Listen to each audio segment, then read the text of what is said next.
Hey everybody, welcome back. In this video I'm going to show the process or demonstrate the process and give a few tips on how to remove these square tapered bicycle cranks. This particular one is what you'll find on most of your lower end bike shop quality bikes, but it just uses an 8mm hex key there to remove that bolt. So that's going to be the first step. Some cranks are going to be a little different, where there may be some type of a cap over the crank, where you may see two little holes. It may just be a solid cap, or have a slot in the middle, or a 5mm head, or some of them you just pry off with a screwdriver if they're the rubbery type. But anyway, this kind you'll just need some type of a pin spanner or something similar. This is a Park Tools pin spanner. So once you remove the crank, it's threaded into some threads there just below the surface of the crank arm, and then you've got your bolt inside of there. This particular one is a 14mm wrench, so you could use either a socket wrench or using this Park tool here that's got the 14mm on one side and an 8mm on the other, so kind of reduces having a lot of tools in your toolbox. But yeah, that was one tool I used, so that's what that bolt's going to look like. Some of them are going to use an actual nut. The thread pitch on these it's an 8mm or an M8 by 1 bolt.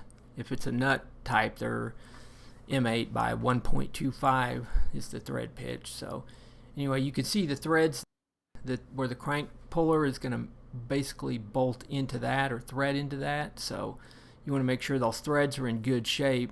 And the crank puller you should be able to just thread it right in by hand, hopefully. If it's a really old bike, it may be difficult. This is one I found on Amazon. It's a different style of crank puller. It came with the tool and everything, and I'll put a link to that in the description. So anyway, I'll probably put a link to both of these, but basically you just thread your tool right into the crank arm. You should be able to, like I say, thread it in by hand. If you're having to use a wrench to put it on, just make sure it's going in straight there. You do want to snug it down once it's all the way in. With a wrench, you don't have to put some massive torque on it, but you want to snug it down pretty decently, because if that's just threaded in partially or kind of hand tied, it's pretty easy for these to just rip the threads right out of the crank. So if that's the case, you're more or less ruined the crank. You'll have to cut it off or use like a tie rod puller or something to get it off. But anyway, this one was sometimes they're going to be really tight. If you have one that's really tight, make sure there's not a washer or something in there that the end of the crank puller is pushing against. It should just be pushing straight up against the spindle.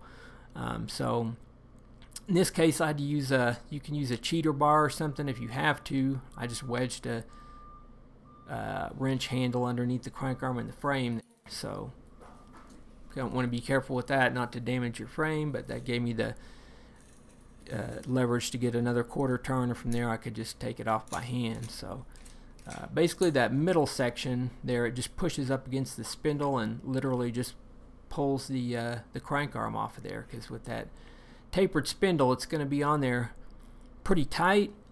This was the other side, and as you can see, it was a lot easier. This is generally how they are most of the time, but sometimes with an old vintage bike, you just never know really what you're going to get. So anyway, these type of cranks are common on the like I say, the lower end bike shop quality bikes, or most of your department store bikes are still using them, and then pretty much everything from 20 years on back was using this system, from basic bikes to the higher end ones, and it kind of changed over to the spline system somewhere around 2000-ish, late 90s, somewhere in there. But anyways, yeah, to put them back on, basically you'll just remove the tool, put the arm on the spindle, and tighten it to somewhere in the neighborhood of 40 to 44 Newton meters. So anyway, that's going to do it for this video. Thanks for watching. See you guys next time.